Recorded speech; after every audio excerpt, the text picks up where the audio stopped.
from right here. Oh, wow! Look at this, everybody.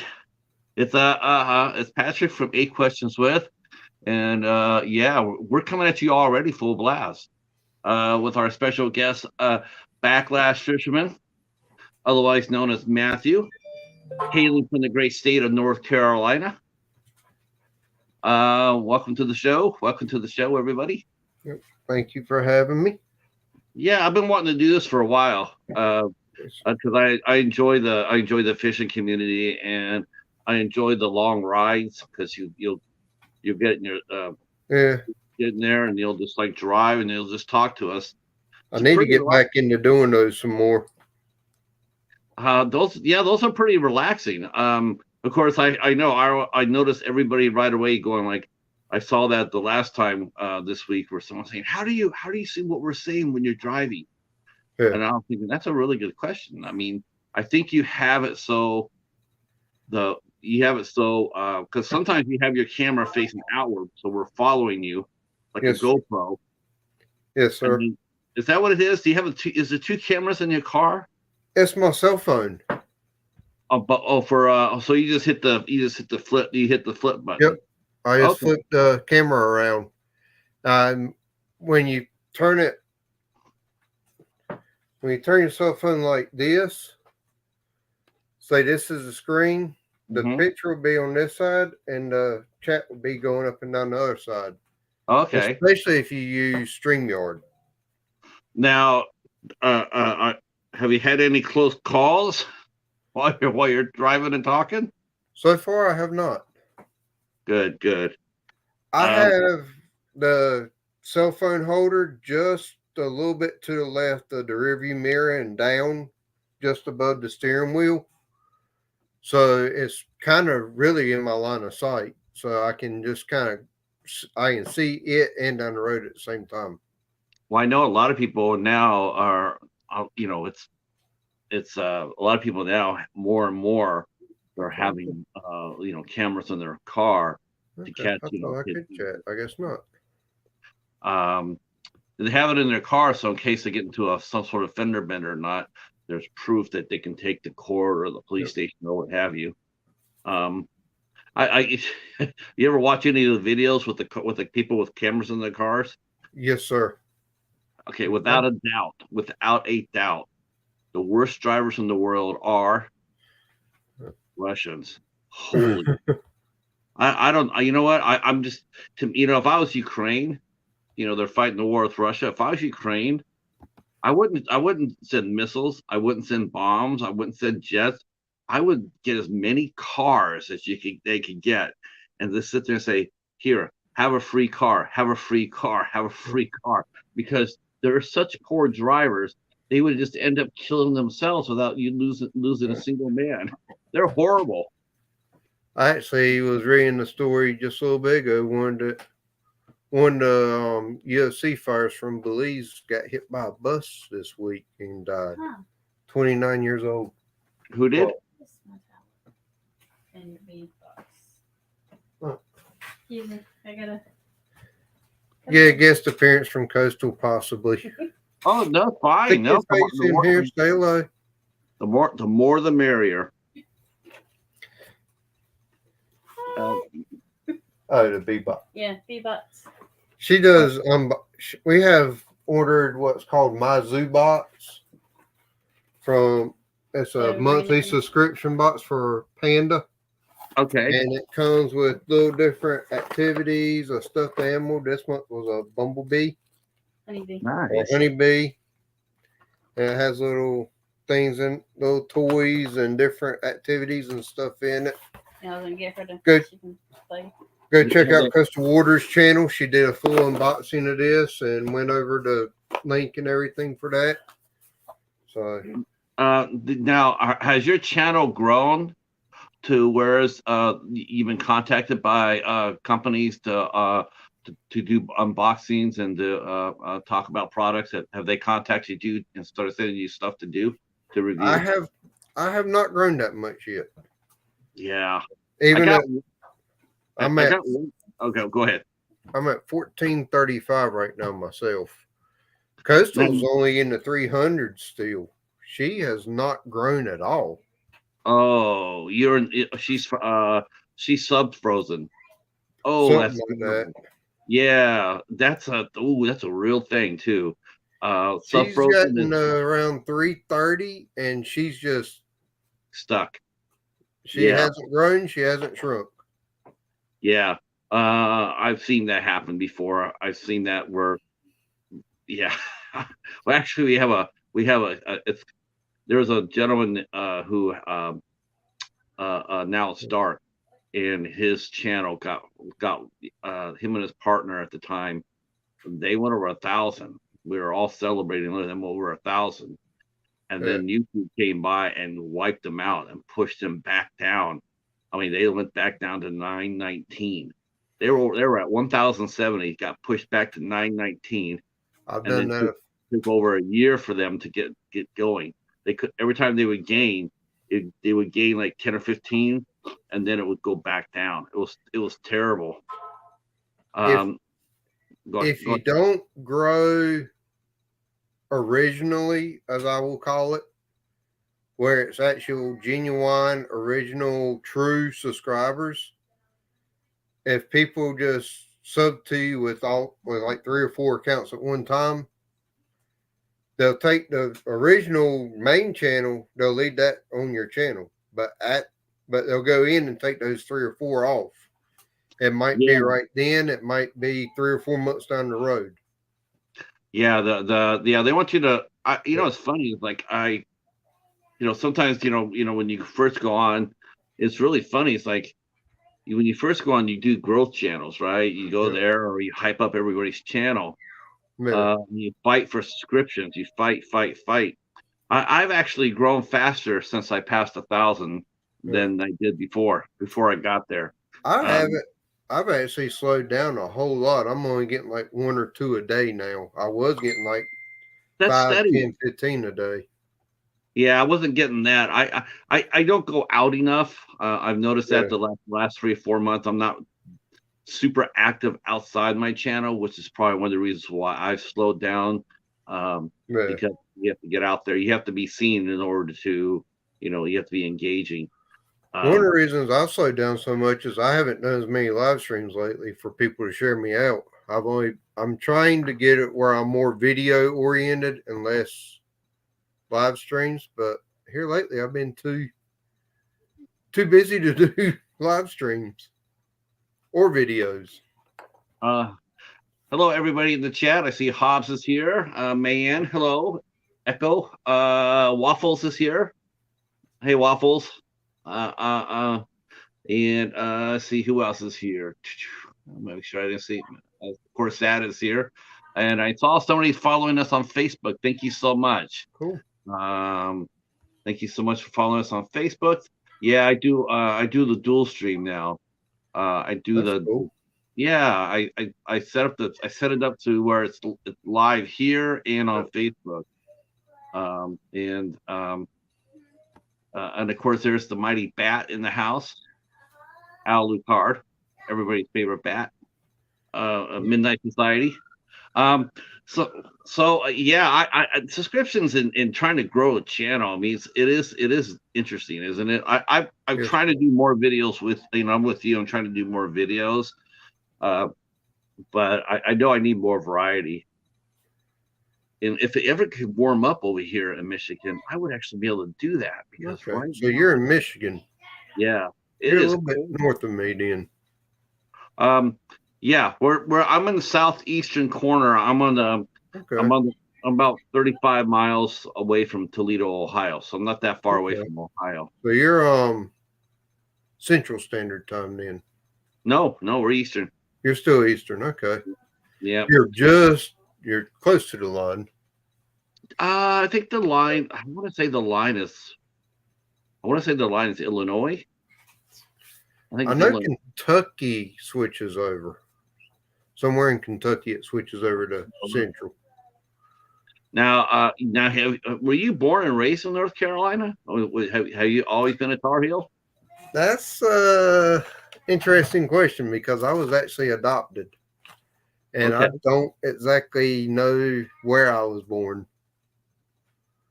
So Oh, so it you was came a up. close case adoption. I was 11 months old, so I don't remember any of it. That's yeah. Did you now see that's really weird that you mentioned that because um a couple of years, but what now? I think it's going on to 3 years, 3 years, I think 3 years. Hmm. I found out that I had a sister I didn't know I even had, Cool. and yeah, she was adopted out, and I had nobody knew until Yeah. she found us. Yeah, I found my biological brother and biological sister, and I found my parents, but they don't really tell me much about that time period. So, How did you how was how was the reconnection with you and your brother and sister?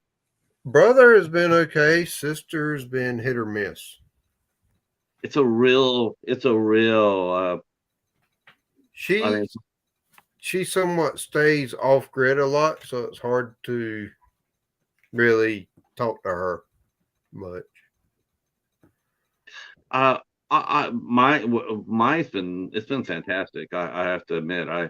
I probably need to reach out a little bit more, but that's just who I am lately. The last 10 years or so, I've been sort of like it's sort of funny because the show sort of like brought me out of the darkness because man, it was not a good place to be in. So that's why I love doing this show.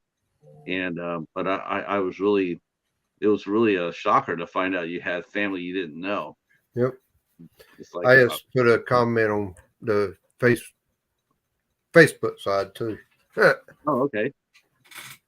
Uh, so, but as far as you know, when you grew up though with the family, uh, The your family adopted, I grew up with, I've known I was adopted my whole life, and they're really cool. They did a tremendous job, grew me, raised me up very well, and yeah, provided for me more than I ever should have had provided for me. So I can't I was in complain the one bit. I was in the system too. Me and my little sister, we were in the system. Um, we were put in different foster homes, and Yeah, so, but the family that raised me, that's the family I consider that's the family I consider my family. same here. And they put everything, they installed me with all the values that I have today. Yeah, my biological mom and dad, I think I told my father, I says, I think if we added up all the time that you and I have seen each other, I don't think it'd even be a year. Yeah, So, there's glad Coastal. glad you guys are all here. Appreciate it. Appreciate it.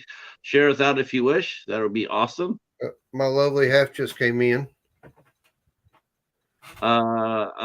She's in the chat. Who is? Coastal Water. Oh My, yeah. Yep. my better No, half. ain't that the truth? Aren't wives always the better half? Um. Yeah. So here we are. Now I say she's my better third because of Panda. Oh, that's true. That's true. So when you grew up in the and that's great that they told you. I mean, a lot of times, a lot of kids they get blown away. They keep a lot of times adopted families will keep that a secret. Yeah. They won't tell anybody anything about that. Most of the times, the kids have to find out that they're adopted or they have a sibling they didn't know they had.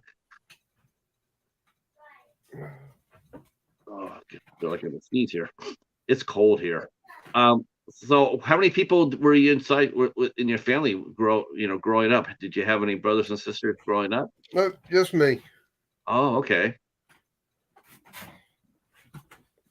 Trying to get me some padding in this chair.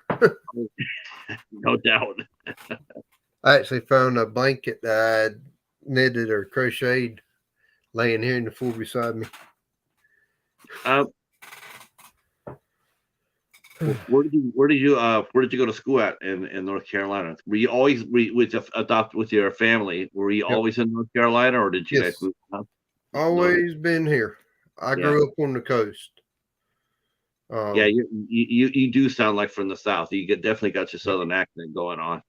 I would say I'm my accent's more what they call a hot-tighter accent. I grew up commercial fishing. Oh, you're on the boats? I pulled crab pots, I pulled shrimp trawls and oyster dredges and gill nets. Oh, those So, gill nets are terrible now, aren't they? I think aren't they outlawed now? Gill nets. I think they're. not completely. They're highly regulated, but they're not completely outlawed. They still allow some. How old were you How old were you where you got into fishing? Was fishing your first sport of choice, or did you play baseball and football and everything else? Like I played baseball some, but my granddad in my adopted family, my granddad used to teach carpentry and commercial fishing for the local high school. And that shut down in 1989 when I was 8 years old. They actually taught commercial fishing. Yes. Wow, that's wow, that's unusual. Well, the class was basically once they took 4 years of that class through high school, they knew all the rules, all the regulations, all the techniques. They were fully functional as a captain and could basically, at the end of 4 years of that class, as a elective, anybody that took 4 years of it had everything they needed to just go straight over and take their captain's license.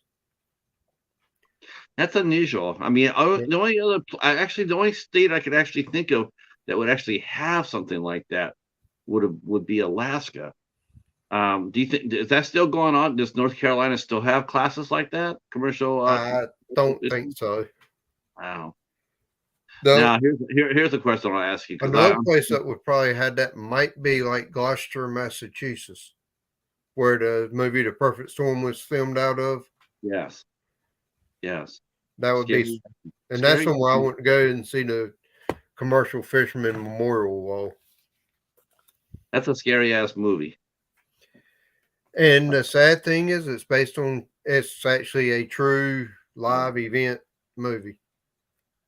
Yeah, I read the book by Sebastian Junger. He wrote the book about that. Yeah, and I've actually met Linda Greenwald.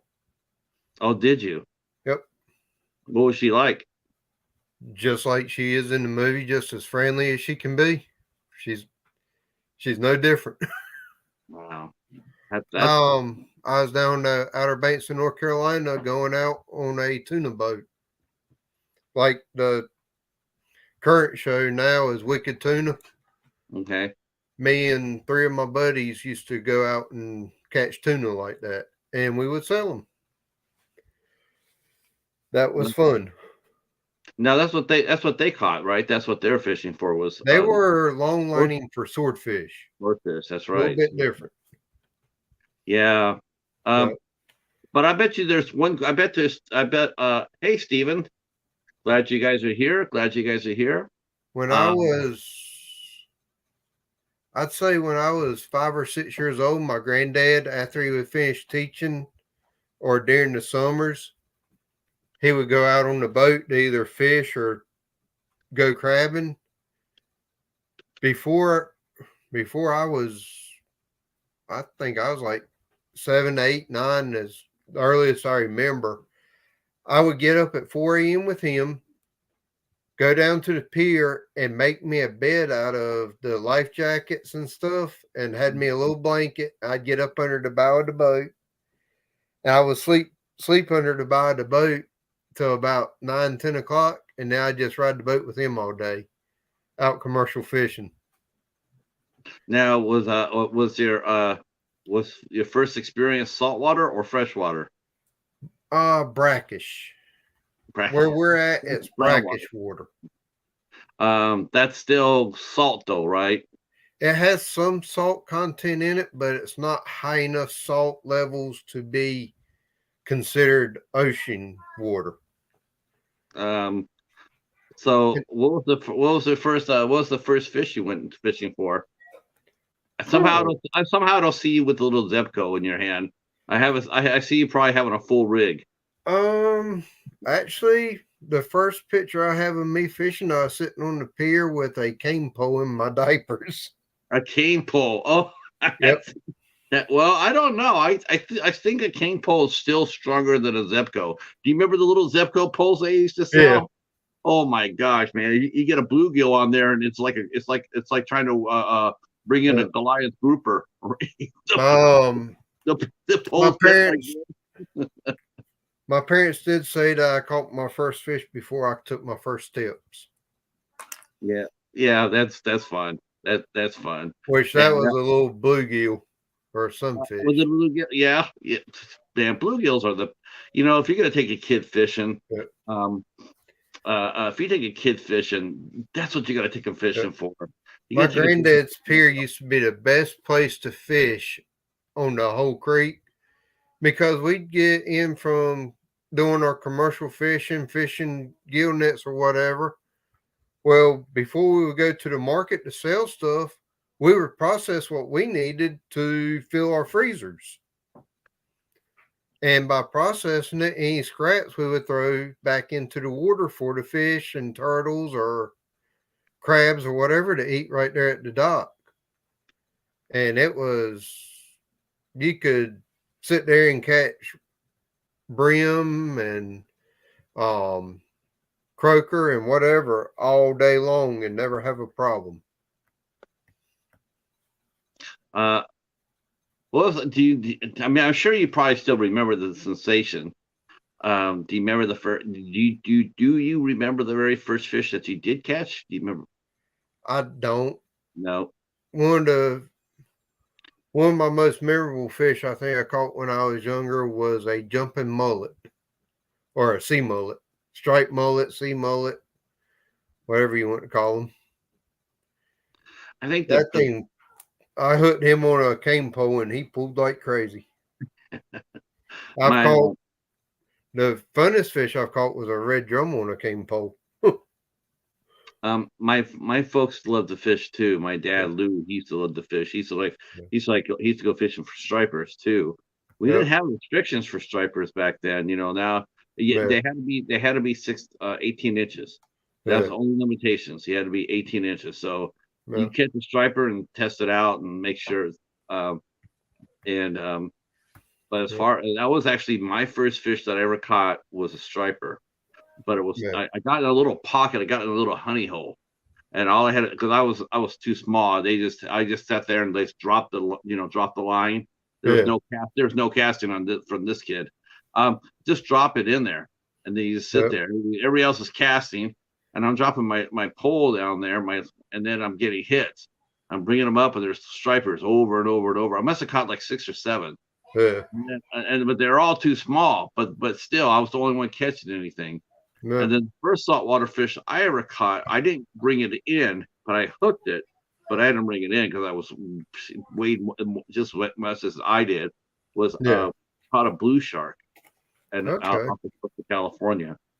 That thing was like, my brother had to. He was watching me, and when the pole almost left my hand, so he grabbed the pole at the last possible second and then reeled it in and thought it was a shark, and it's a shark. And then we cut it loose. The 2 biggest fish I've caught have been a wahoo that was right at 8 foot long and a white marlin. The wahoo, that's one of the. Those are good eating. Yeah, and a good fight. Yep. Radical Changes. That's a familiar name. Yeah. I am doing good. I'm going to catch up here. I'm doing good. This is our friend Matthew, also known as Backlash Fisherman. I will go ahead and drop your link unless one of my mods wants for me.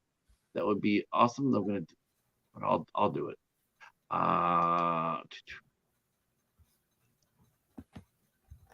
Now I have a question for you too. I'm just curious because I've seen this a lot, especially a lot of fishing channels. you have over the course of the years, have you found yourself to be more and more of a conservationist? Yeah, Yeah. but that's more of the fact that I also quit commercial fishing, went to school and got a marine and environmental science degree. So that helps me help me start and wanting to conserve things more. Yeah, because you here you are, you're fishing, you're enjoying the sport. I mean, a lot of times, there's nothing worse than to see. There's not something really inherently sad about Yeah. walking a river bank, and seeing dead fish everywhere. It's just really, Oh just yeah. really wrong with that. Well, and now when I see that, I wonder, okay, what's wrong with the water quality? What happened? What caused this? Right. See, because you have the eye out for it. Yes, Uh, sir. yes, and I noticed that with a lot of fishing channels, Yeah, something that to show me. they do catch and release. They're huge catch and release people. They don't eat what even What do you if want they to show me? could. A bug. You want me to show it to them? You want me to show the camera? Yeah. All right. Here comes the star of the show. Hi, Miss Panda. She brought her bumblebee back with her. Okay. She wanted to show y'all. Oh yes. Well, This is my 5-year-old. speaking of conservationists, right? I mean, trying to save the honey. A little bit, please. You want to talk a little bit? Want to talk a little bit? What you learn at school today? We're at The alphabets. Oh. Did you learn colors? Yeah. Yeah. Did you go outside today? Yeah. Cool.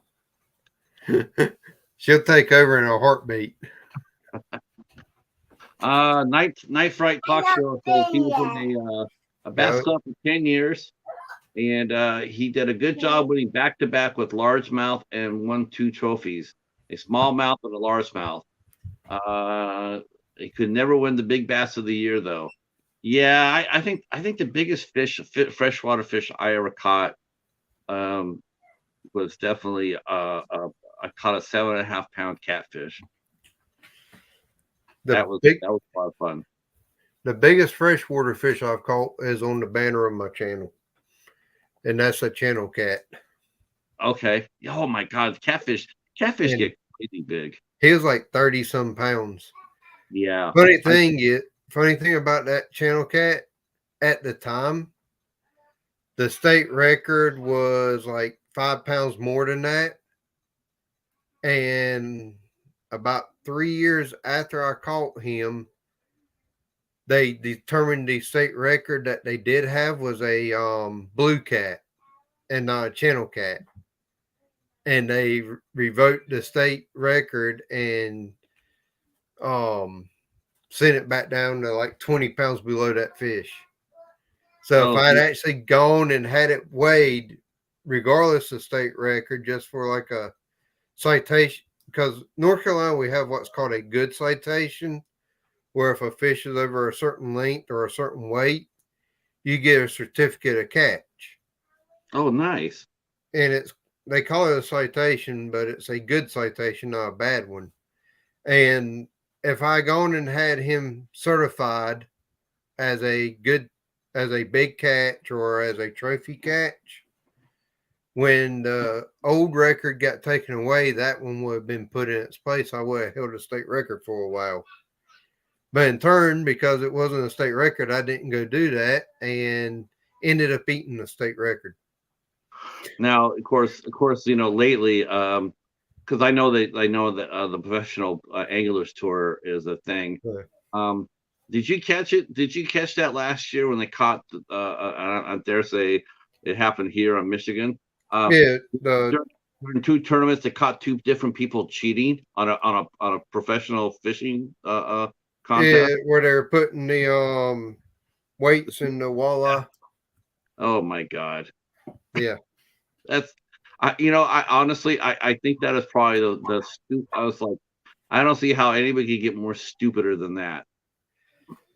I was just like, Well, how the hell do you cheat at a fishing tournament? I seen a guy not too long ago. We had striper season not too long ago, and he was from China, Japan, something like that. He's come over here about 3 years ago and opened up a Chinese food restaurant. And of course, over in China, they don't have rules and regulations on how many you can keep or size. No. Here we do. He said, fish bite good today. And he showed me his cooler. You're supposed to have one fish a day between 18 and 22 inches here. He probably had 15 in his cooler. Did you tell him that he was breaking the law? Yeah, I told him, and he said, oh no, I got to leave. He grabbed the cooler and started going out, and the game warden was sitting at the end of the boardwalk. Why? See, I don't get that. It's like, why do you have to leave? Just put him back. He didn't want to put him back because he even told the game warden, he said, I run restaurant here in town. This is food for restaurant. That's what he told the game warden. That's not going to work. Yep. You're not going to be able to buy your restaurant catching fish off a bank of a river. Nah, you're busted. Yeah. He got in some pretty bad trouble. Yeah, I could understand that. I mean, it's like when I asked you about that earlier about being a conservationist. I mean, I'm sure that like some channels, like I've noticed this too. I noticed Eden Movie Room, yes, has a question for me. Sure, go ahead, Eden. Sorry. No, I'm trying to watch chat too. I've gotten really good at paying attention to chat when I'm talking. Yeah. When you do something like this, I catch it too. I go fishing as well. I caught a carp and catfish and bass. Cool. That's something I've caught carp and gill nets, but I've never caught a carp on hook and line yet. I used to, God, that's the garbage fish right there. You use corn for that, and they would just go crazy for that. But then they have that Asian jumping fish. Yeah. We don't have those here yet. Yeah, last I saw that they were stuck in Illinois. Do I collect movies? The state would not really. But he collects fish. I don't really collect them either. No. We got pictures, I'm sure. A lot of my catches I do catch and release, unless I want to eat something, I normally throw it back. That's what I really appreciate about fishing channels. I've watched that on YouTube. But when it comes down to the carp, the Asian jumping carp, the state, it's actually illegal if you catch one to put it back. They don't want you to put it back. They want you because they're highly invasive, right? And they are just destroying the environment surrounding them. Do you buy worms at the gas station? They have some here. Yes, I will buy worms at a gas station or a bait shop if like I'm going somewhere, I'm like, oh yeah, I want to go fishing today. I'll grab a thing of worms sometimes. But a lot of times if I know I'm going fishing and I plan it out right, we got some woods behind my house and I'll go back there and dig the underbrush up and start digging through the soil back there and I can find worms. Okay. I try to dig my own and save money. Yeah, I used to dig up worms all the time for catfish. And I'm gonna hide behind my avatar for 1 second. Sure. He asked me if I collect movies. I don't collect movies. I collect fishing lures. Oh, right. And my board happened to be up above my computer. Do you see? Can you see that, Eden? Wow. Now, how These many? are all antique fishing lures. Now, do they ever get taken out for rides, or they just stay there in their place of honor? They pretty much stay here. Wow, look at that. That is wicked cool. Yep. Now, do you make your own lures? That's something I want to get into doing. Yeah, I hear you have to have insane eyesight for that. Let's see. It's been a movie collector all his life. Yeah, me. I've been a collector probably for the last, I don't know, like the last 5-6 years. That's about all I've really been collecting. I haven't really been collecting all that long. A lot of people have collected a lot longer than me. But do you do other? Yeah, do you do other game? Do you go hunting at all, or just fishing is just your I game? used to deer hunt, but I am colorblind, and I can't see the crosshairs on the deer very well. And I just I had a couple of times where I wounded deer and couldn't find them, and I got to a point where I was like, I've wounded them. I can't find them because I can't see the blood, so I can't track them when I wound them, and I can't see the crosshairs good enough to drop the deer where it stands. So instead of risking too much damage to an animal and not being able to find it or wasting an animal, I fish. It's a lot easier. Yeah, I don't have to track fish too often. yeah, that's very that's actually very compassionate of you to do, and you know, and you know your limitations. Yep. One of the lures that was up there on that board is this one here. Okay. And it's I don't know if it'll show it. You see where it says 4.5? 4.5 there? Oh, yes. Right there. If Yep. it said, if right up here beside it or under it, it said made in Japan, Okay. it wouldn't be as worth as much. But because it doesn't say made in Japan, this one was probably made in Alaska.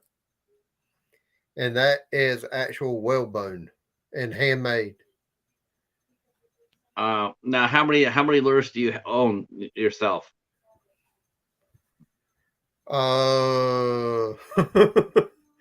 You know, that's two types of fishing, Backlash, right? You know that, right? You go fishing for fish, and then if you're not on a boat, if you're fishing from the bank, yeah, you fish off the bank for fish, and then you fish on the bank for lures. And I used to live in Carmichael, California, and me and my brother Jerry, we would go down to the American River, and that's what we would do. We would walk the bank. We go like a mile one way and a mile the other, and then we would hunt for lures. We used to take an empty tackle box with us. It was empty. Yep. Especially after a heavy rain. We would come back and we would have a full box. We get so many lures. Oh, yeah. Oh, it was crazy. If we had a metal detector, we would have caught a lot more. I've got a little Coleman crawdad, and I'll go out and I'll be looking up in the trees around the edge of the pond. I got a little handsaw for branches. I'll cut the branch off and then pull the fishing lure out of it. As for amount of lures I have, both for old lures, I'd say like the ones I just showed, I'd say I probably have close to 100 or so of those. Nice. As for new lures that I use on a daily basis between saltwater and freshwater, I have 7 tackle boxes that are full and still have some left over. I was just gonna ask you to break out the tackle box, but now I'm sort of glad I didn't, because then you'd be bringing up 7 boxes. The tackle boxes are I got 8 trays in my truck. I've got a tackle box in the back of my truck. I've got a book bag that's a tackle box. I've had a couple of saltwater boxes. I've got a box for Panda, a box for Coastal, and then I have a box that's just for my boat. Now, So, now, now, Hobbs is sitting there saying his father was competitive. Was a competitive fisherman. He won a few tournaments in Canada.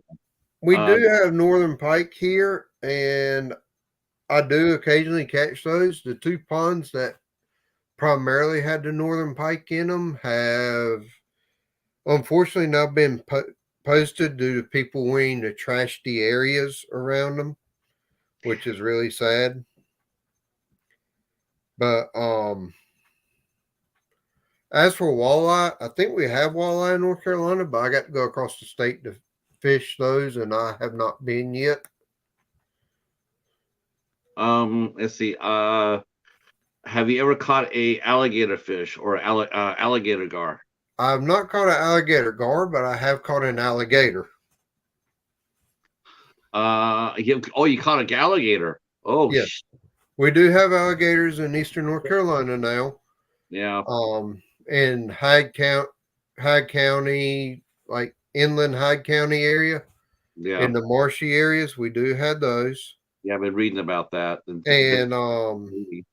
yes, I have caught alligators out there. So, yeah. I think people are really surprised. They're always used to seeing alligators in Florida. I think a lot of times that's what they think that's where it's at. They're all in the Everglades, but there's alligators in Florida, Alabama, Mississippi, Georgia. Around Wilmington and the Cape Fear area where a lot of movies are filmed. They have a lot of alligators down that way. Yeah. Now it's going up to North Carolina, South Carolina. Yeah. I mean, and the thing is they're endangered species, and there's 4 million of them. Yep. 4 million alligators that are endangered. Let's see. Patrick, have you had a planned a podcast about movies? Well, I do that on Sunday nights with the Midnight Society. So we do talk about movies on Sunday night. And then the last Sunday of every month, we talk about IFC movies. Let's see. In St. Louis, they have big catfish. Yes. So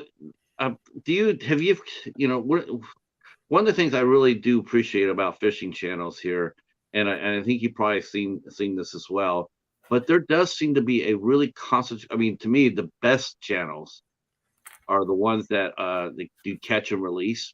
Yeah. Now, catch and release, there's 2 ways to do it. One, you can just gently put the fish up. You take the hook out very carefully, and then you put it back into the water with both your hands. And then you got the assholes who will yank the hook out and throw the fish into the water. And it's just like, dude, why don't you just keep it? Because you're just killing it doing that, right? There are some ponds that I fish that have growth around them or have the pond I primarily fish, which is about 1.5 miles from my house for bass fishing, has right much bushes growing around the edge of it. And it also has about a 4 to 5 foot straight drop off to the water because we are unfortunately in a drought right now. And that does warrant me having to toss the fish, and I hate tossing them, but tossing's just it's like it's just like, well, imagine me throwing you from a 2-story building. That's the equal. It's equal what you're doing to the fish. When I toss them, I do try to toss them where they go head first and don't slam on their side, or I try to toss them in almost like an Olympic diver going into water.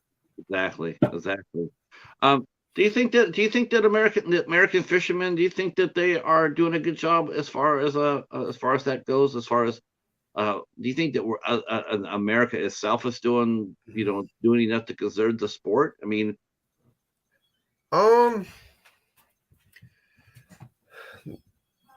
that question has a fine line to it, because some species, such as striped bass, they are over conservating on, and then there's some species that they're not conserving enough on, Right. and then so some of the rules are definitely over conservative, and some aren't conservative enough. But trying to get anything changed, or what government sees and how they regulate, is not what the normal everyday fisherman sees either. So, and trying to get that fine line is very hard. Let's see. Ed thank you. mentioned he caught a bluegill and it was sharp. It poked me, and I caught a fish that has sharp teeth and yeah, it goes through your skin. Yeah, Yep. fish. Yeah, you got to be careful around fish. Fish will mess you up. Fish will mess you up if you're not careful. Yes, they can. It will mess you up. The carp he caught was maybe 60 pounds. It was heavy like a rock. Yeah, carp are. Yeah, the carp are big. That's the only fish that has ever knocked me out is a carp. Did you catch an Asian carp? No, I caught a common grass carp that weighed about 60 pounds in a 10-inch gill net. And he was so big that he actually got the net stuck around his body. Okay. And he had rolled up and rolled up and rolled in the net. And trying to get him out of the net, I was working on getting his tail loose, and he went to flop, and the side of his head hit me right up on the temple, and it knocked me silly. Oh my God. I saw stars for about 3 or 4 minutes because them things have a hard head. Yeah, they do. Catfish have a hard heads. I mean, that's a hardy fish. Now, here's the question I'll ask you: Do you ever keep any fish, or the water's just too because my sister, I mentioned my sister, I like eating tuna fish, and my sister commented that to be careful about that because they said that tuna, even now, I mean a lot of the fish now, because they have plastic in them, because our waters are so bad, and that patch, the Great Pacific Patch, they have plastic in the fish. Yeah. If you watched my live stream from a few weeks back when I was out striped bass fishing, and Coastal's live stream from about a month ago, we did both keep fish those days, white perch and. I got my bowl. Yes, ma'am. We both I kept my one striper a day, and we both kept some white perch to eat that night. Nice. And I'll go out with my dad fishing, and he does speckled trout or sea trout fishing up in the rivers. And we'll keep the speckled trout, which you're allowed 4 person a day. Now, and those are really good fried up. Now, when you fish in some of those ponds like there, is that a problem with snakes around there? Do you have to keep your sharp eye out for that? There are certain ones that we do have. I think you have copperheads, don't you? We have rattlesnakes, cottonmouths, copperheads. Actually, we have a couple of kinds of rattlesnakes. But yeah, we have some pretty dangerous snakes around here. But I do keep my eye out for them, and I know I'm not supposed to say it too loud, but I do take a pew-pew with me. Oh, I understand. Yeah. Hey, popping the popcorn. That's somebody I know. Hey. Hey. Oh. She's in the corner down here. Mm-hmm. You just can't see her behind my name. So let's have a little bit more fun. We'll get out of the fishing here. Yep. So I enjoy talking the fishing with you because but so tell us a little bit about you and Coastal. How did you and Coastal end up meeting? Kind of through a friend. Mm-hmm. And I knew somebody that was friends with her, and I saw saw a post on the internet and I liked it, and I sent her a message and we got to talking. Mm-hmm. And about 6 months later, we started dating. And about a year or so after that, we ended up getting married. That's cool. Yep. The new modern way of romance, right? I mean, the internet. You know, That wasn't even the modern way back then. That was just a weird meeting. Now, what year did you meet her at? Did you meet her at the beginning of like I met my wife? I met her at the turn of the century. I met her in '98. We got married in 2008. I think we met in like 2006. Okay, so it was pretty well accepted back then. I mean, you know, yeah, that's the modern way now. Yeah. I mean, gosh, how many of our friends, how many people here have met their spouse or their significant other online? Raise your hands. Type a one in the chat if you met your significant other on the internet. I'm sure that we'll get tons of ones here. I know for sure. I know one person's going to type in a one. Yeah. That I know.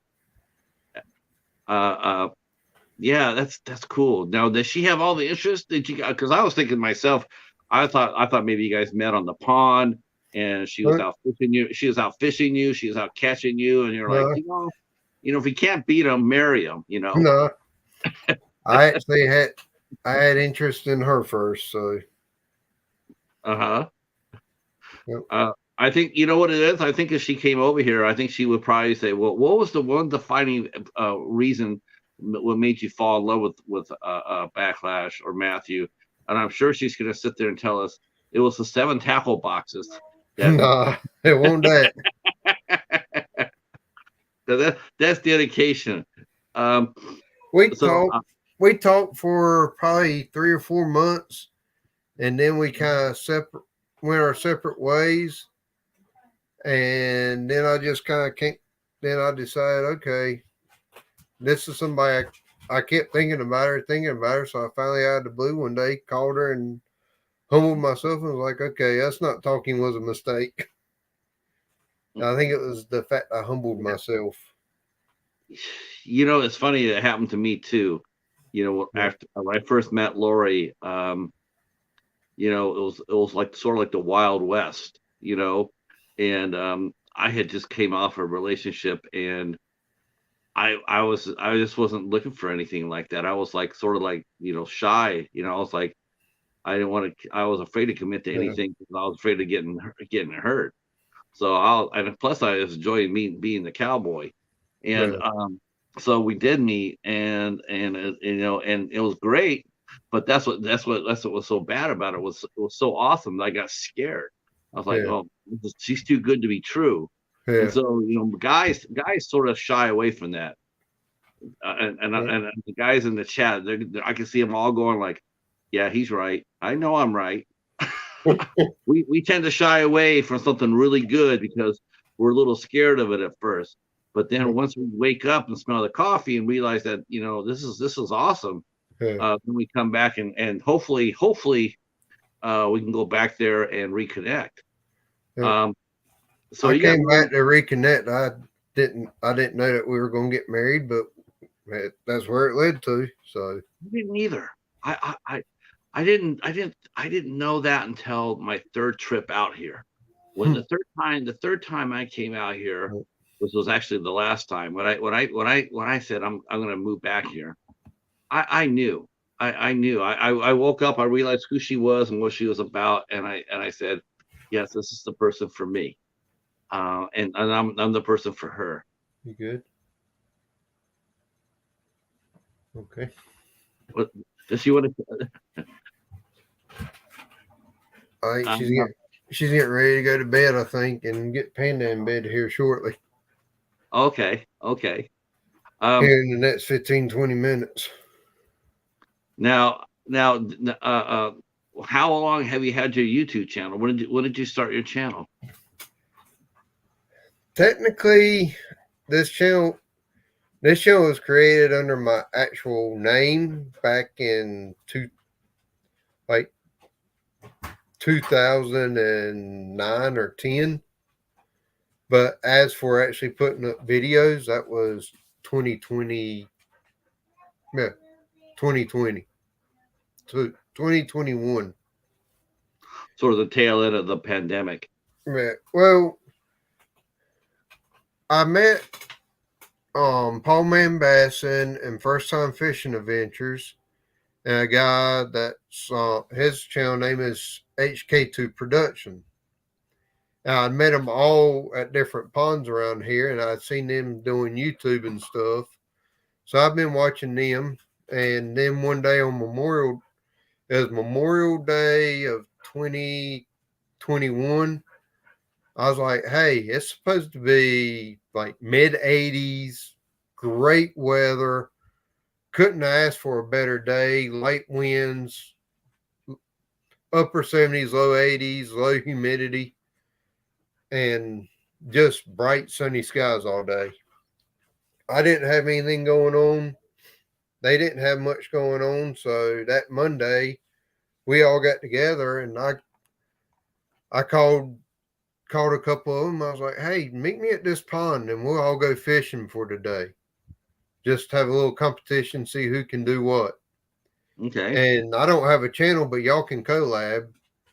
Halfway through that day of fishing, I was trying to take a picture of one of my fish, and I couldn't because I had so many pictures of panda on my phone. I couldn't take another picture of a fish.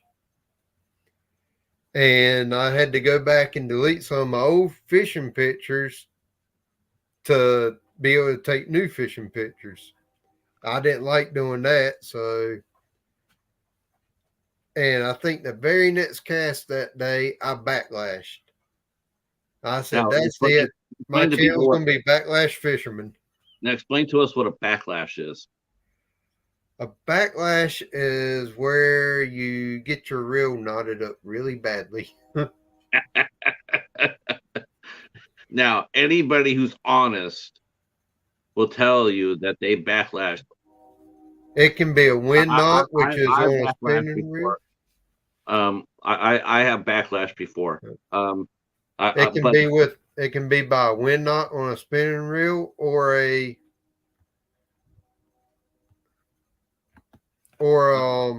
knotted up bait caster. My backlash. This pole I had, a little Debco. Well, Yeah. it was a hardy little thing. So the first time I remember backlashing was Lil Zebco, and we're fishing for bluegill, what have you, and sure enough, I backlashed it. It got knotted up. I had to take the reel apart. Yep. I couldn't fish the rest of the day. It was so badly done. I had I didn't have any. I didn't have any replacement string, and I didn't have a knife to cut. So I was pretty much done. Yeah. But everybody else was fishing, but my pole was done. But after I got home, I rebuilt it. We put fresh. Like I think I had like 10-pound test. I keep 2 or 3 spools of line in my bag. Yeah, see, I would have to do that too, because I know I would probably do that. I would probably backlash. I even got a spool here on the computer table. That little pole, though, I went back to that same little lake. There's a man-made lake, and I got this little Zipco pole, and then I happened to catch the monster of the pond of the lake, the little lake. The lake had like a they said no one knows, nobody knew. Only thing they knew that there was a monster in there. They thought it was like a 30 to 35-pound cat. It was huge. It was massive. Everybody was trying to catch it. No, as far as I know, nobody ever did. But I did hook it. My pole disintegrated. I hooked it, brought it back, went down, brought it back, and then you heard the whole gear in the reel just went. You could hear the pieces just falling apart. Yeah. The fish had destroyed my bowl. Yeah, that was no fun. So did your friends give you the nickname? Did they start calling you Backlash, or is that something that you came up with yourself? I pretty much came up with it myself, and they all agreed that it was a good name, and it stuck. Uh, so when you started your YouTube channel, is that what you did? You decided to call yourself Backlash when you first started Yep. your channel? Yeah. When I started putting videos out, I went in and edited from Matthew to Backlash Fisherman. Now the thing is, though, it's like you are a fishing channel. I consider yourself a fishing channel, Yes. but you like we were talking about this a little earlier. But you have there's a lot of variety on your channel. I mean, Yep. uh, That's your wife live streams, you live streams. yep. Um, I do ride-alongs. I'll do working out in the garden or out in the yard or show my chickens every now and then. Surprisingly, I do knit and crochet. Here's one of my blankets I'm working on crocheting. okay. Now, Here's where did you pick that? Where did you pick that up? Was that something that and Coastal there's taught some you, or knitting projects I have. now did you learn how to knit from your mother, or did you learn from Coastal? Uh, Actually, kind of somewhat self-taught, Oh wow, and okay, part of it has to do with where I used to mend my own nets once they got holes in them, or fixing the trawl nets and stuff. right. Sewing the patterns back in. It's kind of like the crochet and knitting is about like doing that. So it kind of goes back to my commercial fishing. I'd sit there and I'd start daydreaming back when I was commercial fishing. So You have to have that's crocheting and knitting. Is that yeah, because think about that? What's the one attribute every good fisherman must have? tying a good knot. Yeah, don't backlash. I was actually going to say, I was actually thinking patience. You got to have Yep, patience. that too. Um, and so I'm thinking with you crocheting and sewing, Yep. that's one thing you had to have is patience. And, And I've and actually incorporated that into a Sunday night live stream at 8 p.m. Eastern time. uh-huh, I do what's called a hobby hangout. and you just crochet. I either crochet, knit. I've been up here repainting fishing baits, working on fishing tackle, or if I had a reel that's gone bad, I've worked on it before. Just different little things. What do you like best about fishing? I mean, what are three things about fishing that you really like that makes it enjoyable for you? I just plain and simple. I enjoy being outdoors. So by being able to get out and go fishing, I get to be outdoors. Yeah. So Um, and it's like I can be out there and it's just a stress reliever. Whether I catch anything or not, just being outdoors and being alone sometimes away from everything. isn't that something else? I think a lot of us are like that now. Like we talk to each other online, but I mean, I don't know how much actual social contact we have because I have next to none. I have Even I have if I'm out fishing, I could do it. I've got a 25-minute video right now. I could do a premiere. I don't think I shut up the whole 25 minutes. It was just like I was talking to myself, just like I'm talking to you now. right. But I was just talking about fishing and thinking out loud. Yeah. Like, Um, okay, I cast it over here and I didn't catch a fish, so I'm going to cast down the shoreline this way. Oh, mhm. I caught a fish. Okay, let's try this again. Cast it down there again, caught a second fish. Okay, I've got a pattern going here. So we're going to start walking down the um, bank and we're going to cast in this direction. And a lot Now, of people don't realize that has which way you cast and stuff like that has a lot to do with the wind direction or current. sure. In a pond, it's wind direction. In a stream or river, fish are always going to be facing into the current or into which way the wind's blowing from. And if you throw past them and bring that bait back to them, they'll see it coming and they react and they eat it. Or right. if they're already feeding, you may not actually see them feeding. But say you have a pond and you have a bunch of ripples all the way across the pond, but 50 foot offshore, you have a spot maybe the size of a beach ball that is dead slick. When bass or predatory fish are eating bait fish, when they hit that fish, the oils from those fish are released.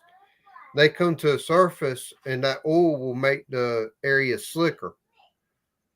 And you can start casting around those slick areas, especially if you cast upwind of them.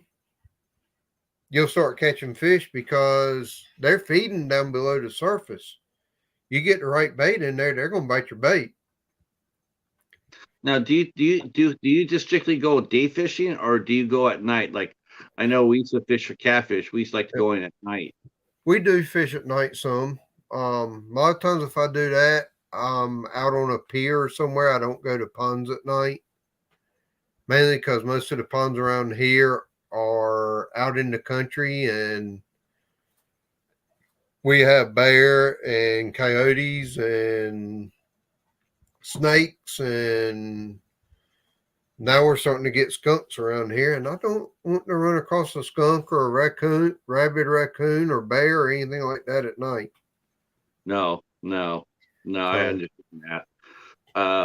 And out on the boats around here at night, we have a lot of beaver and and river otters, and they'll attack your boat at night if you're not careful. Oh yeah, beavers.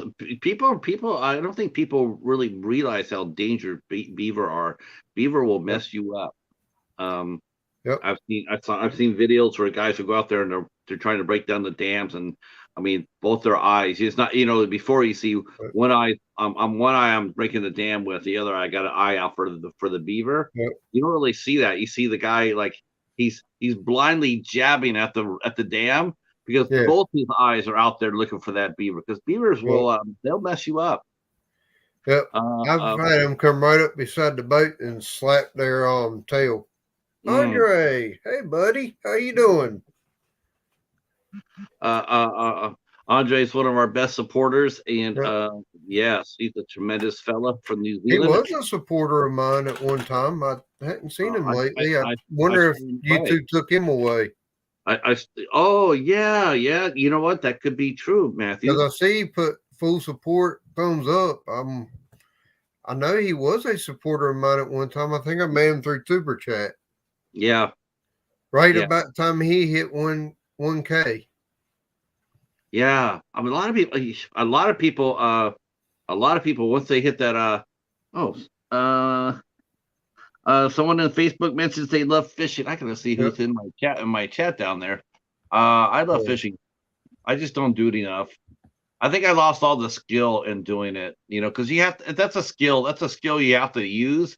It's one of those things where it's like you either use it or you lose it. And I'm way past. I can't remember. I have not fished since I've been out here. And even then, I didn't fish. I can't remember. Honestly, I can't remember when I fished. Yeah. Let's see. Hi Shannon. Our friend Shannon's in there.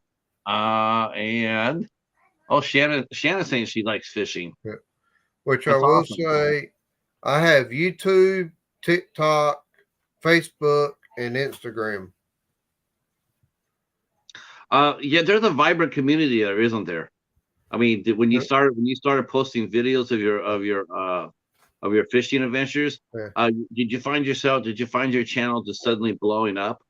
Yeah, it blew up more once I could go live, but I'm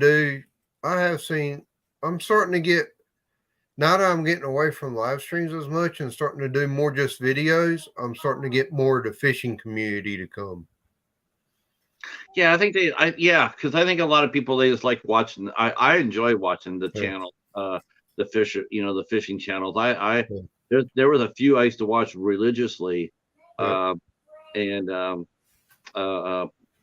they would go out there and they fish, and they There's, Yeah. there's a couple of guys, there's bigger name guys that used to be pretty cool. Yeah. And then they got that internet fame to their head, Yeah. and they started becoming they become rather full of themselves. One of the biggest YouTubers of all time actually lives about 20 minutes from me.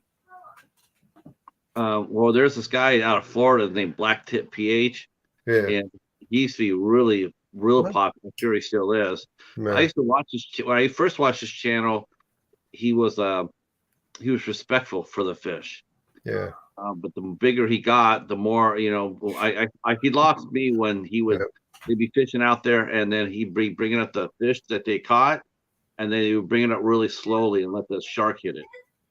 And I just thought that was just, it was just like, that's such a mess. That's not right. Well, we actually call sharks the tax collector in the fishing world. Hi, Rob. How are you? We're talking to our good friend Matthew, also known as Backlash Fisherman. I put his link up there right above. If you feel like going up there and subbing to him, that would be awesome. Tell him the Cheetah sent you. That's right. A lot of times, like down in Florida, especially if they're in 200-300 foot water, if you pull a fish up too fast, his air bladder will expand so rapidly, pulling him up too fast, that it will push all of his organs out of his mouth. Yeah. So you actually have to pull the fish up slow when you're far enough offshore, or it will, the air bladder, because the pressure is so much lower at the surface than it is down deep, it will actually turn their innards inside out through their mouth, and that will kill them. Yeah, I'm aware of that. But you just if you watch their videos, you see that they're not doing it for that reason. They're doing it to watch the sharks come by and hit it, and because they're laughing at it, they think it's funny. And it used to be, that's not how it used to be. You used to go out there and catch the fish, and then and I've been sharked a few times. It can be funny. You'd be like, oh, I got a good fish, and then that thing, it's like, yep, I really got a good fish. Have you now in your adventures out there in the ocean? Did you ever see a great white shark? Yes. Yeah, great white shark. I've seen one of them up in the sound. It wasn't in the ocean. It was in the river. Yes, sir. Wow. How many miles? I'd say that was a good 20 or 30 miles up the river. Wow, that is scary shit. It's brackish water, but it's a deep bay where we oyster at, and I have seen there's a shark tracker, and every year that shark is named Catherine, and she comes back to Rose Bay, North Carolina, which is Swan Quarter, and she has been documented, I think, the last 10 years now or so, where she'll come up there, and after she stays in that area 3 or 4 days and they find her, after about a week, they'll find her with a couple of babies headed back out to the ocean. Oh, wow. So she's going up there, and she's bred, and she goes up in there, has her babies, and then goes back out to the ocean. Wow, that's sort of scary though to think about it. I've seen bull sharks in rivers in Texas. Oh yeah, yeah. Bull sharks can actually live in fresh water. Yeah, that's what I mean. I've seen bull sharks in Texas, the rivers in Texas rivers, and people are they're surprised. One guy, there's one famous video out there where they're fishing for a trout or a catfish or something, and then out the bull shark breaks water. I got my buddy here. Oh, that's right. What's your dog's name again? Beacon. Like a lighthouse beacon. Oh, I thought you said his name was Bacon. No, Beacon. Beacon. Okay. I was gonna say Bacon is like the coolest name I've heard. I call my dog Bacon. Yeah. Beacon. That's a good name. What kind of dog is it? He is a full-blooded Australian Shepherd. That's a smart dog. He's a big Aussie. Boy, he has to work a lot, doesn't he? How do you keep him? How do you keep him entertained? I Does he go with have you a everywhere? 100-foot. I have a 100-foot lead line tied to a big oak tree. And I let Okay. him chase the squirrels around the yard. Does he go with you when you go out when you go fishing? No, because he doesn't stay close enough yet, and he gets car sick. Oh, yeah. Okay, that's unusual. I haven't heard a dog getting car sick before. A lot of times puppies will get car sick, but once they get a year or so old, though, they normally grow out of it. Once they get big enough, they can see out the car. I think this is how many? Hi, Sarah. How are you? The master of all movies, Presswood DVD collector. This is our friend Sarah, and she is also a huge movie And collector. then Rob's vintage video. Hello. Yep. He loves him some fishing too. Yep. So yeah, fishing. I think fishing has I think it recaptured its popularity thanks to YouTube. It wasn't until I started looking at YouTube channels that I realized there's just like a huge influx of people doing fishing, and what's really amazing is how many people watch it. There's a guy named Redneck Catfish. I used to watch this channel all the time. Catfish Redneck. He used to go out there in the morning times, and he used to do his videos, and he'd be sitting in his little kayak, and which is, for freshwater, that's cool. But man, some of the guys that go out in the ocean in those kayaks, it's like, yeah, thanks. That's fun. Kayaking in the ocean? Yes, sir. I seen a guy. He got stalked by a great white. Another guy, he got pissed. He pissed off a hammerhead. The hammerhead chased his ass all the way to the beach. He chased him up to the beach, and the guy got out. He made it up to the beach. He got out. He was able to get out. He got his kayak on the beach, and then the hammerhead stood out there and swam back and forth for 15 minutes. The guy finally had to leave. He packed up and he was waiting for him to come back out. He was like, "Oh no, you're not getting away from me. You come back out. You're not done talking yet." Fish have personalities. Yes, they do. They really do. They just don't swim around and blow bubbles. They got some spirit. I'm glad to hear that, Sarah. So where did you come up with your idea to do the drive-alongs? I was like, well, I've got 4 to 5 hours a day where I'm really not doing much of anything. I could go live and show people areas I'm traveling through, and I just decided, okay, I saw somebody do a live drive or ride along, and I was like, okay, I'll start. I'll see how it goes, and some days it goes good, some days it doesn't. Yeah, North Carolina is a beautiful state. Yep. Of the open countries. Sorry, I'm yawning. You know what? I'll let you. I'll ask you a couple more questions. And I was up at 4 a.m. this morning. Oh yeah. All right. So let me ask you a couple more questions here. So what's your grail fish? What's the one fish that you would like to have a chance to catch, and you haven't caught yet? But what's the one fish you would like to catch?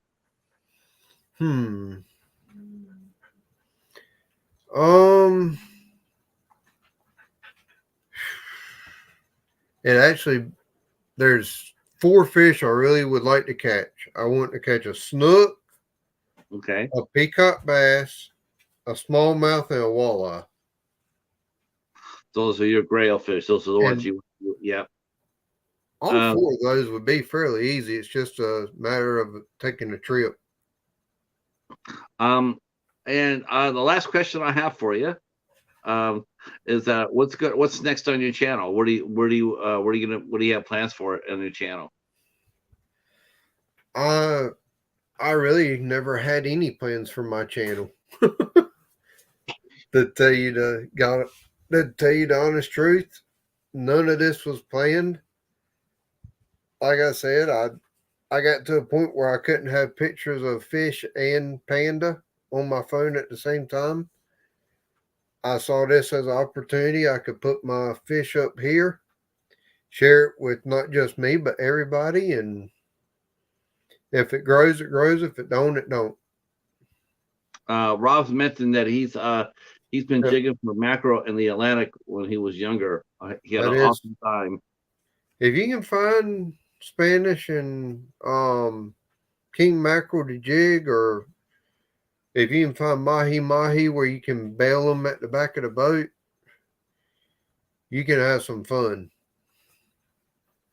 I would think the best fighting. What is the best freshwater? Okay, now I'm asking you another question. What's the best freshwater fighting fish Best freshwater fighting fish.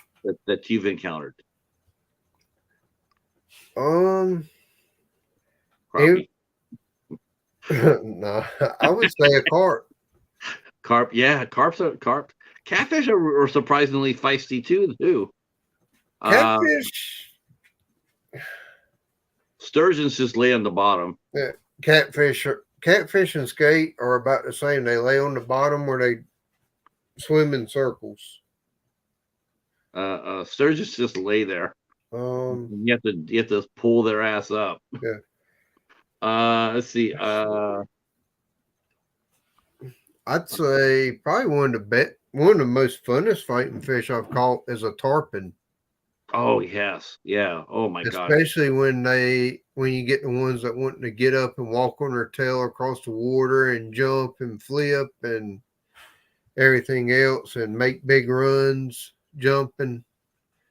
Yeah. I don't know what that is. I don't know if that's them fighting to avoid you, or they're fighting to not get sharked. You know, Up in the rivers where I catch them at, it is actually them trying to throw the hook at her. It's when they're jumping and flipping and doing all the acrobatics, they're trying to throw that hook at her mouth. What's the best fish story you ever heard? The best fish story that the one that got away story. What's the best one you ever heard? Well, I know there's that. I know there's a lot, but pick one that was one of your favorites. I can't say it's one of my favorites, but it's one of the scariest ones. Okay. One of my buddies about 4 years ago was deep sea fishing, and he had a marlin. It's either a marlin or a billfish of some sort. The fish jumped up over the back of the boat. The bill went through his leg. The fish flopped around. The fish never came completely on the boat when it happened because it stuck in his thigh. The fish flopped around a few times, fell out of the boat. The hook came out, and the fish swam off. And he was 45 miles offshore. Did they have to evacuate him?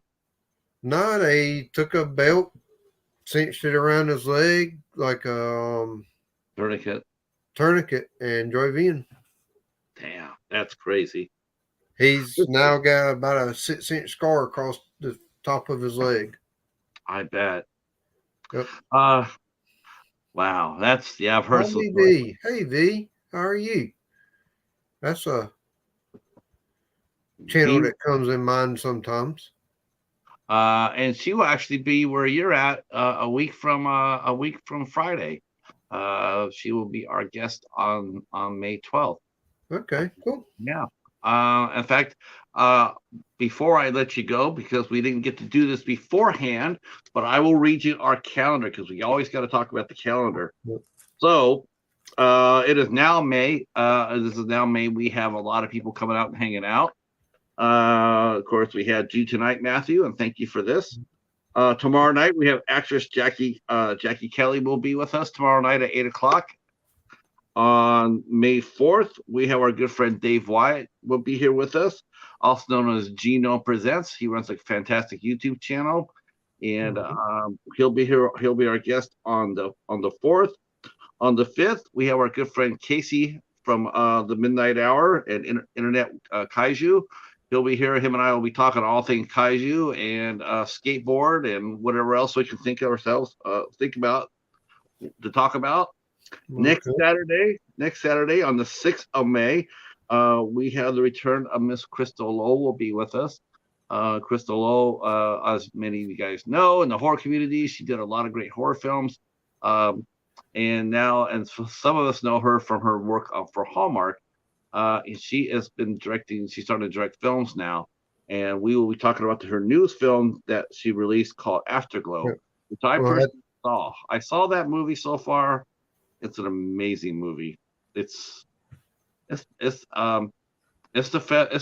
favorite movie of the year so far. I heard the writers have walked out on Hollywood, so that's going to be interesting this fall. Yeah, we'll be talking with I'm going to be talking with Jackie about that tomorrow. She's a SAG-AFTRA actress, and we'll be talking to her about that tomorrow. I'm going to show these off before I leave. That's my sticker. Oh, okay. I can pass out or mail out, and there is Coastal Water sticker. Nice. Now, are people doing stickers, or are they switching over to doing patches?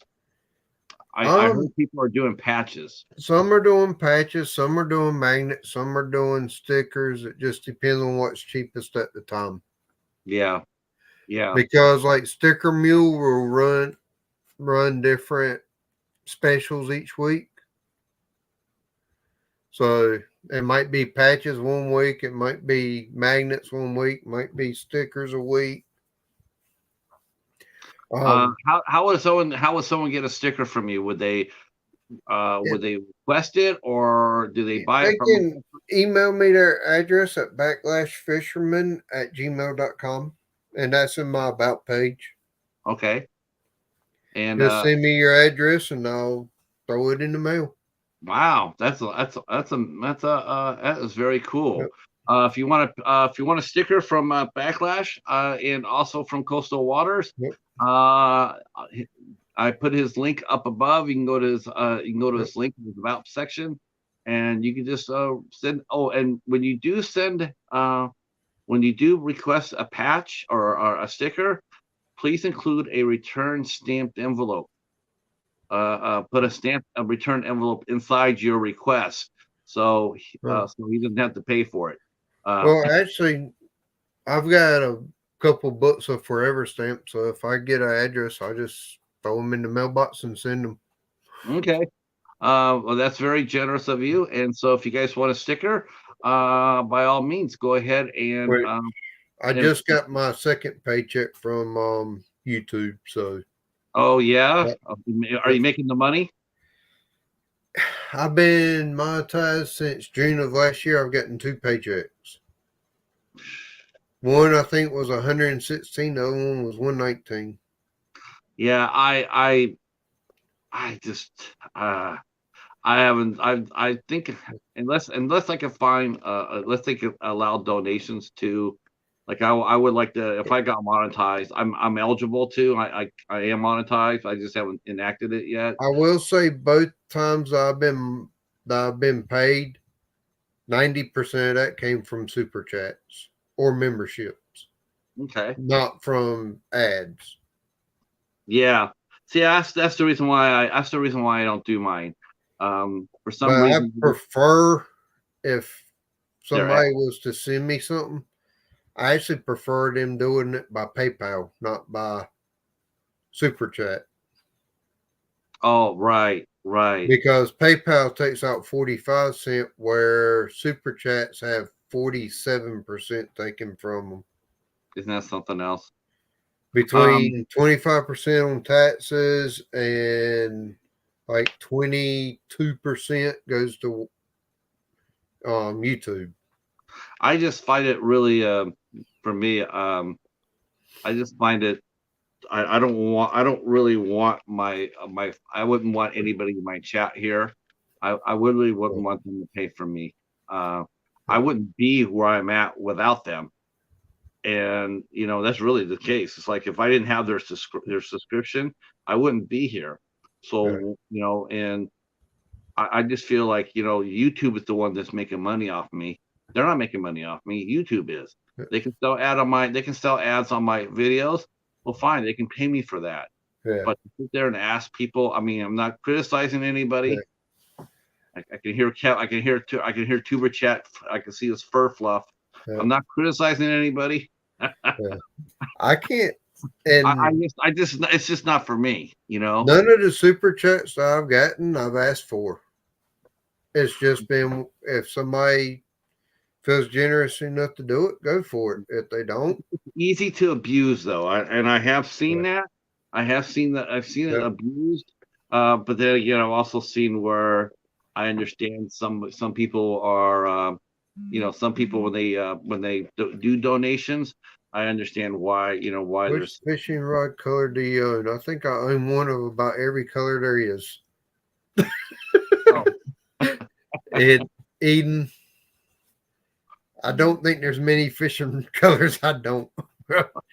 I've got 27 combos right now, I think. So there's not many colors I don't have. Yes, Women of Darkness, Stephen. Yes, that's the Crystal O from Final Destination 3 and Wrong Turn 2. She's my favorite Screen Queen. She now she doesn't do Screen Queen movies anymore. Now she does family. She does family films. So real bait versus silicone bait. That depends on the type of fishing I'm doing. I've always dealt with live bait. Yeah. Whenever I went catfishing, we take chicken liver. And catfish would be chicken liver or chicken breast or shiner. Velveeta. Bass fishing, I'll use soft plastics and or hard plastic baits. If I go down to the beach, it'll be shrimp, squid, bloodworms, or sand fleas or stuff like that. I will throw gotcha plugs and lures out in the ocean too, because some of the casting spoons and stuff will work for fish also. Now I have to sit there and say that is one good thing about ocean fishing, but people fish off the beach. That I'll say I have never really. I've been to the beach off of California for 36 years. I went to the beach quite a bit. Now I have to admit I have never run across any lures or hooks in the licensed to fish where I live. Yeah. You need a license here too. Yeah, you gotta have a license to fish here. Technically, in North Carolina, you have to have 3 licenses. Wow. Because you have to have a saltwater license, you have to have a inland water license, and then you have to have a license if you're fishing for mountain trout. V's asking, what's your most memorable catch and why? That would probably be the white marlin that I caught. Yep. Everybody has sat down. We hadn't caught anything all day. Everybody sat down and wanted to eat their sandwiches and lunch. I said, well, while y'all eat, I'm going to catch the fish that comes up. And sure enough, about the time they got halfway through lunch, here came a big old white marlin. He came right up on the teaser behind the boat. I fed the line out to him, watched him open his mouth and eat it. Captain told me wait till the count of 5 before I flip the bell the other way and hold on.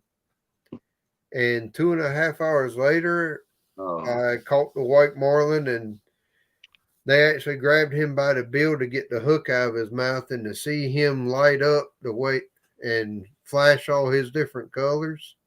It's amazing how fish can flash different colors. Yeah. They're beautiful. It was just the most beautiful fish I've ever seen.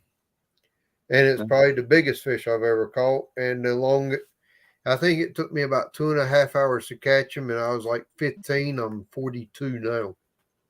Yeah, it's funny. You could catch it at 15, but 42 would yeah, that would probably like, like I'd be tapping for the bullpen after the first hour.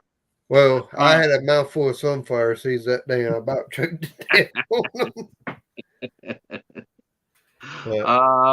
Let's see. Let's see. Be on me. Yep. It's our very. Oh, yes. Let me finish the calendar so I can let our good friend here get out to escape here. So Crystal Lowe will be with us on May 6th at 6 p.m. 6 p.m. early shows time. 6 p.m. Eastern time, 3 o'clock Pacific. We'll be talking about her film Afterglow. On the 8th of May, we have actress Gabby Archambault will be here at 8 o'clock. On the 9th, we have Bernae, also known as Fairy Dust, will be here with us. And we'll be talking about her. She's a fan lifer, and we'll be talking to Bernae, and she's one of the nicest people we know. On the 10th, as Stephen has mentioned, we have Ashley Reeves will be here with us, and she is a singer, and she's in a couple of bands, including one called Dallas Cooper, and she'll be here with us at 8 o'clock.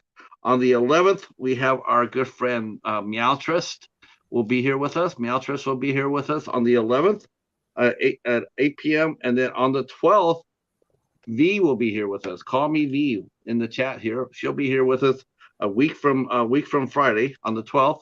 And yeah, that's so far so good for our month. Listen, Matthew, I want to thank you so much for coming out and hanging out with us. And this has been a lot of fun. I wish I had done it sooner, but I'm glad to have you on here. It's been a blast. Thank you for having me. Oh yeah, that's a hoot. I want to thank the chat for being really engaging tonight. I really do appreciate that so much. If you haven't subscribed to Matthew, please do. He runs a great channel, and I will say for the ones that subscribe to me tonight, leave me a comment on a video, and I'll get back to you in 2 to 3 days. That way it doesn't look like sub for sub, and it'll hopefully stick better that way.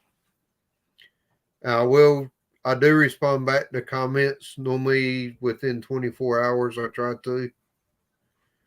And speaking of guests, there's our guest for the 11th, for the 9th, I think, right? Fairy Dust. On the 9th, yeah, Fairy Dust will be here on May 9th next week. Cool.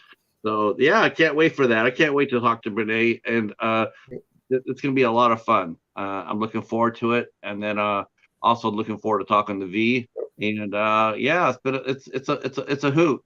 It's been an absolute hoot. Yep. I'm try to take my computer with me because I'm gonna have to edit a video tomorrow somehow.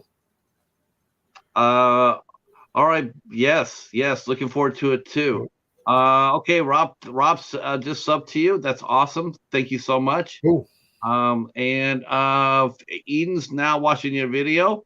And then we're gonna be trying to get some more guests. Me and Steven are working hard on doing that. Hopefully we have some new faces to tell you about tomorrow.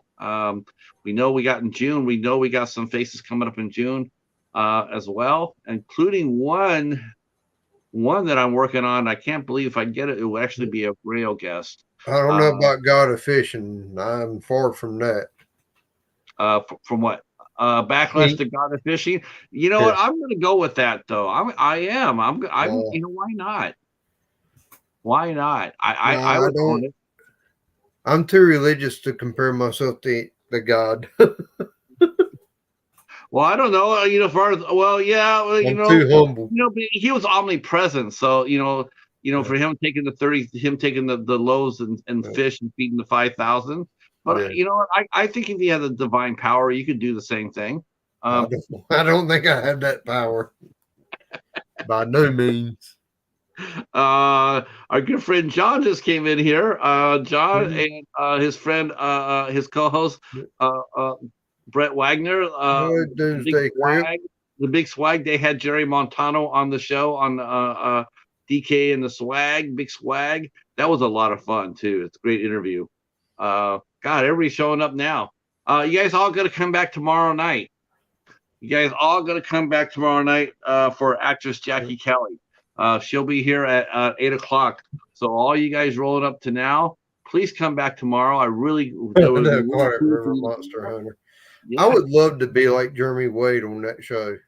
Which one? Or Oh, have a show River like Monster. Jeremy Wade. Yeah, that guy. Though he does some goofy things though for the camera. Like he's like, I got this monster fish on, but I'm gonna dive into that water anyway. That's I can't bring it. I can't reel it onto the land. I can't reel it in, but I'm gonna go inside the river and try to. Well, some fish, it's punishable by death in countries like that to take those fish out of the river. Mm-hmm.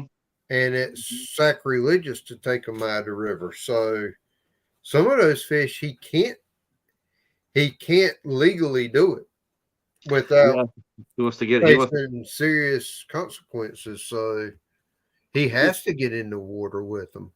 That's also goes back to your conservation. If you don't take the fish out of the water and you unhook it and you hold it just barely out of the water like that, there's a lot less stress on the fish and it's easier to release them, especially the bigger fish like that. It's a real thing to watch. It's really amazing to watch the different animal rescue, the fish rescue groups. They go out there off the beaches and they look for turtles that are and fish that are being damaged or killed by the tackle, by the netting. Also, look at one example is a Goliath grouper. They weigh so much and their skeletal system is so fragile that if you took a Goliath grouper out of the water, every bone in his body would break. Yeah. Great white sharks are like that too. Yep. When you get a great white shark out of the water, it looks formidable. But once you pull it out of the water, it's just below. It's just not impressive. It's so heavy that the best thing, if you catch a shark, do your best to get in the water a little bit and flip it over on its back. Yes. Let's see. Backlash. You said you've been up since 4 a.m. Yep. Let's see. I got to get up at 5 o'clock tomorrow morning. Yeah, her dad and her have been up nights all week because her mom's neck surgery. We have thoughts and prayers to your mother for a fast and speedy recovery. Definitely. And that's something you'll see me doing ride-alongs. If somebody mentions something like that, I have stopped dead sentence and said a prayer if that's what the Lord leads me to do. That's a good thing. Yep.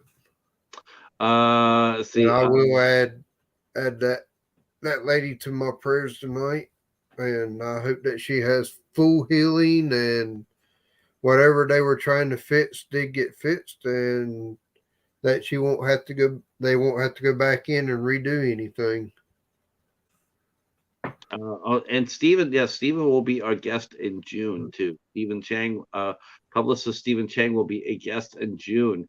That should be a lot of fun too. I enjoy talking to publicists. They're a lot of fun. Your interview with Jerry was awesome. Okay.